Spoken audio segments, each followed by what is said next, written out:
Well, hello and welcome to episode 4 of the Opinioneers. We have some knowledge and some opinions. The ratio of which is entirely We up have to no the people. knowledge and many opinions, Derek. Let's Yeah, be the honest enti- about this. Yeah, if you're listening or watching, then decide for yourselves. But as we like to say, we're here to loosely discuss innovation as a business strategy, the good, the bad, and in my case, the ugly. I'm Derek Cheshire, Chameleonomist. I'll have to get my teeth around that one day. Chameleonomist, Innovationist, visiting professor, speaker, author, and radio presenter. And my good-looking friend here is Stuart Webb Strategist, fractional chief operating officer, scientific value builder, and all-around business genius. So if you have any opinions or questions yourselves, then please use the comments section on LinkedIn or however you're watching in, and we can pick them up. So each month we have a featured article or topic. In this case, it's a topic, and the topic was Stuart's idea this month. So, Stuart, what are we going to opine on today? Well, let me start by saying we've got an awful lot of people at the moment who are very concerned and talking about things to do with sustainability. In my case, I have not just quite come back, but in the last couple of weeks come back from talking at the Digital Enterprise Show, where I was a judge for the Sustainability World Cup. Now, this is a really interesting innovation. You can read a lot more about it on my LinkedIn profile and some of the posts I've made just recently. But for me, sustainability not only is important because we should be thinking about it in terms of long term, how do we continue our businesses and not damage the planet? It's a sustainability as an innovation tool. And for me, sustainability, basically it's the mother lode of organization and technological innovation. It really yields bottom line and top line growth. It's something that is becoming increasingly important to most businesses. It's environmentally friendly, but it also teaches you to think longer term, because sustainability, you can't think of sustainability in quarters or halves or years. You have to think about sustainability in decades. How does the impact of my business impact my stakeholders this year, next year, in a decade's time? And that drives your ability to think about, how do I make sure that my business is not only damaging, but is constantly going to be there for the next 10 years. And if you're going to be thinking like that, that involves innovation, making sure you've got new products coming through. You are driving technical and digital changes to your business. So for me, the two are linked. A lot of people disconnect them, but they're absolutely intertwined. And I think we need to spend a lot more time thinking about sustainability as an innovation movement. Yeah, I was just thinking there.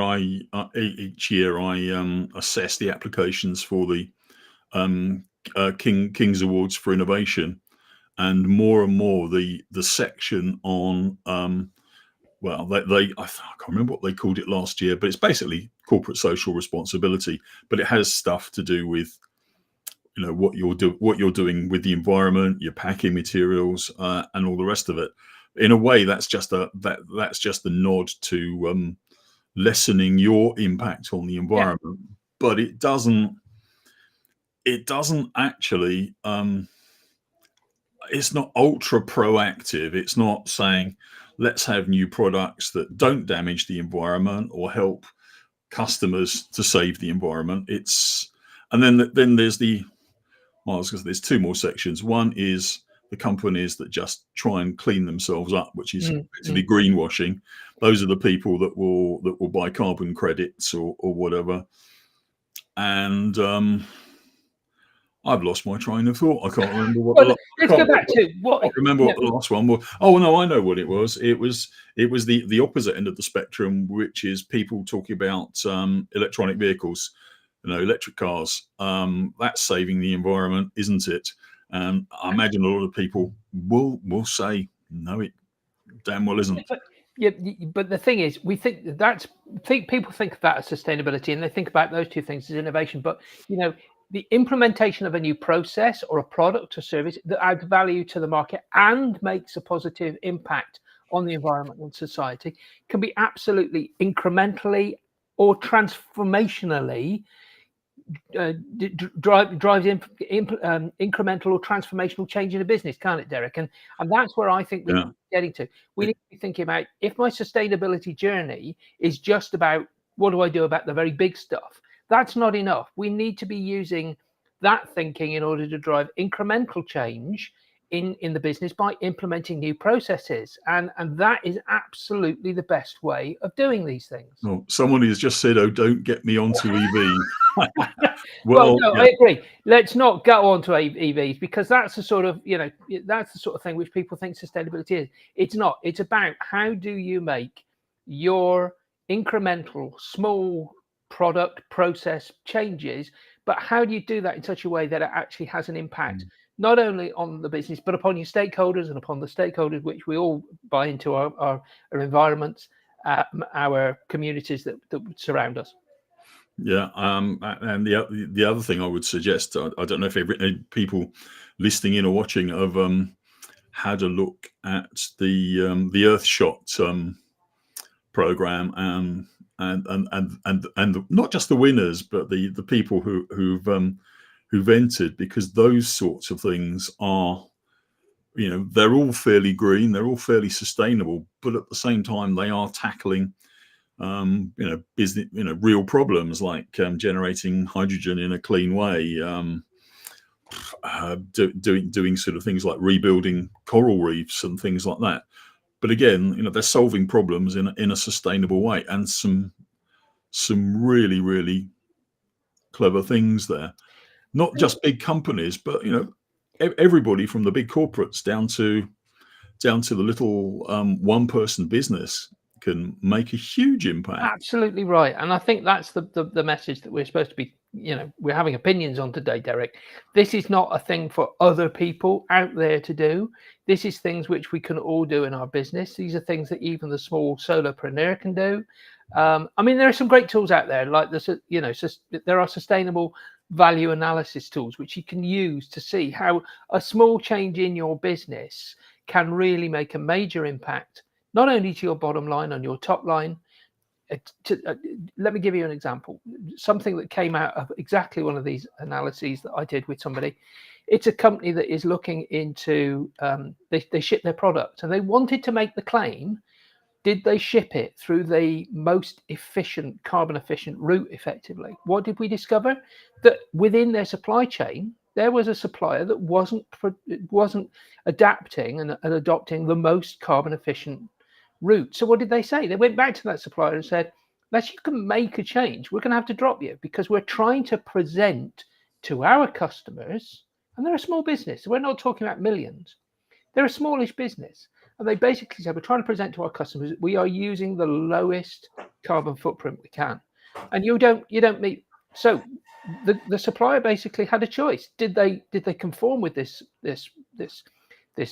ethos, or were they going to get dropped from the supply chain? They chose effectively to re-engineer their business in order to meet their customers' demand. So a small business can in fact have an impact upon a lot more than just their own business. They can impact their own supply chain. They use a sustainability value analysis tool in order to be able to work that out, to go back to their supply chain, to have that discussion with their customer, to have that discussion with their supplier, and they were able to then offer their customer what their customer really needed. Yeah, and the other thing, that's innovation. yeah, and in a way, I mean, it's quite nice to quantify it or analyze it with some sort of tool. But for the small business, you don't actually need to, because everything you do that, you can say, my wrapping paper is recycled or whatever it happens to be. Every little thing you can do is absolutely great for marketing, because so many other companies. Well, first of all, if you're a small, as you just suggested, a small company supplying to a larger company, that larger company wants their supply chain as green as possible. But also customers, if you're a B2C business, your customers are going to often, unless of course you order from Amazon all the time or something, they will want, I mean, it's happened with food. It happens a lot with fair trade, actually. It's extended beyond the fairness to the packaging and distribution. But it's a big tick box for customers. Yeah. There are customers who are willing to pay that tiny bit extra. But in some cases, it can actually cut costs. I mean, I don't know if there was anybody here has had a look at the Who Gives a Crap toilet paper. It's worth it. You think, God, is it recycled? But it's made of bamboo and stuff, and you have to buy it. You have to buy it by the case, and because it comes shipped in big containers. But then you think, actually, it can actually be cheaper. It can. So there's all sorts of, there's hundreds, or if not thousands, of things people can do to innovate from a small way to a really big way. But all of what we're talking about here is sort of building the right sort of organizational culture, building the right thinking, isn't it? It's, driving people to think differently, but think differently about things like the toilet paper. Think differently about how you engineer your product, your processes to be sustainable. That's that, and as I said, for me, sustainability, it's not only about sustaining your business; it's about sustaining the stakeholders and the environment. That means you have to think 10 years hence. You can't think about this stuff in 2 years, 3 years, because it's not long enough time frame. You have to re-engineer and think about your business process, your business impact in a 10-year time frame. Now, that's a very different thinking process to a lot of what we do at the moment, which is very, very short. And that's something that, so cheeky, made a bamboo. Panda. I have to give that one a check out then. I've never come across it. But what we're talking about here is that how do we drive people to be longer term thinkers? What do we have to do? What's the hot button we have to push in order to do that? It's not easy. We've been trained to think far too short term for our business careers. We're not taught to think in 10, 15, 20-year cycles.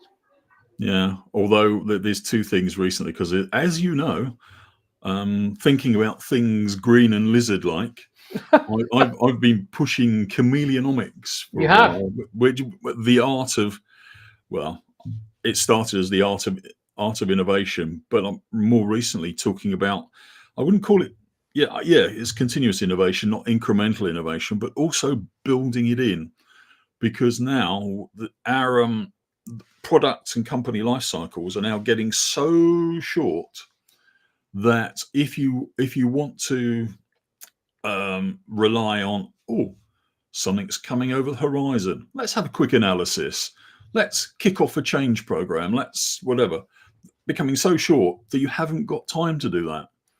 We need to be chameleon-like. And there are plenty of ways of doing it. I mean, it's down to processes, structures, attitudes, behaviors, the compatible ones anyway.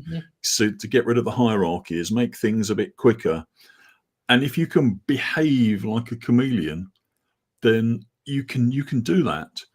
And we've now got AI, which helps us with things like pattern recognition, risk analysis, all of those things. If we can build a company like that, then in fact, the scenario that I created for somebody the other day was, imagine you embrace all this. You've got AI in your company, possibly, and overnight, all of a sudden, your raw material prices go up. Your system thinks, oh, this isn't going to be very good. You change your product mix, it changes your ordering for you. And because you're going to have to lose some products, it's created some sort of draft strategy or vision or marketing guff for you. And you come in the morning and all this is waiting for you. And it's possible. It's all doable. Whether or not companies want to do it is another matter. But all this can be built. It can be built in. It can be built into well, it's not the corporate culture. It's the corporate culture is the espoused culture which the big bosses come up with. But it's the culture that grows. All that can be built in. It's possible to do it. And I think how do we encourage that, Derek? What do we have to do to encourage people? I mean, I've just been talking about kind of encouraging people to think in 10, 15-year cycles. You've just been talking about how do we avoid people from making similarly sort of short-term decisions. What do we have to do in our opinion, bringing us back to the Opinioneers, what do we have to do in our opinion to enable people to start thinking in those longer terms? What's the in it for them?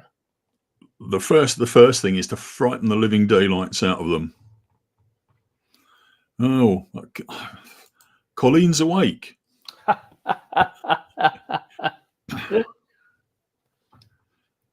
Yeah. Well, look, I mean, something let me talk about that because it's a little bit on that topic. I was talking to somebody the other day who now basically has ChatGPT open on their laptop virtually all the time. And I said, what are you using ChatGPT for?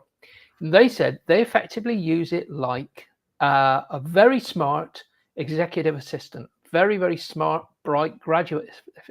Anytime they want to get a bit more detail to be able to answer a question or to be able to think more deeply about something, they put the prompt into, and it is brilliant at bringing back a lot of data around that. For me, what we have to do with AI is exactly that. We have to use it. Once upon a time, we all were afraid of the laptop because it was going to take away all the accountants, because Excel spreadsheets could do the job of an accountant. What did it do? It raised the level of the accountancy profession so that they became experts at how to interpret data, not just produce the accounts.